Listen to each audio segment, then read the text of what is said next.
Hello mister ബാവാക്കയാണ് നമ്മളെ അറിയോ? എല്ലാവരും ആരെങ്കിലും അറിയാതെ ഇയാളെ? പൂളക്കച്ചവടം. അല്ല, നാടൻ പൂള മാത്രം മൂപ്പരത്തുണ്ടാവുള്ളൂ. പൂളണ്ട് വേവിച്ചാണ്ടല്ലോ, പൂളിയും സ്രാവ് അടിച്ചാൽ എങ്ങനെ ഉണ്ടാവും? നല്ല സ്രാവ്.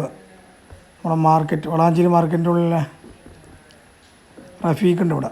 റഫീഖ് ബായ്, ഇതാണ് റഫീഖിൻ്റെ ഏട്ടൻ, നമ്മളെ വൈലത്തൂക്കാർ.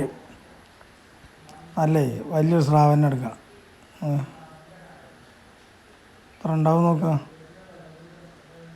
3,900. 300 റുപ്യ കൂടി എത്രയായി? എന്തായാലും വേണ്ടി പാക്ക്.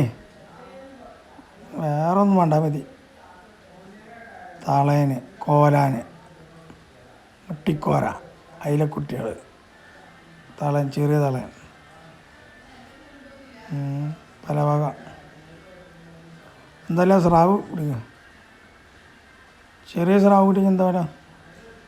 സ്രാണ എന്താ പാടുക? സ്രാണല്ലേ, സ്രാവ് കുട്ടികളല്ലേ? പൊടിമാന്തള വെച്ചൊക്കെ എത്ര ഉണ്ട്? അത് വേണ്ടക്ക് വലുത് തന്നെ മതി. അപ്പോൾ എന്താ അഭിപ്രായം പറയില്ലല്ലോ?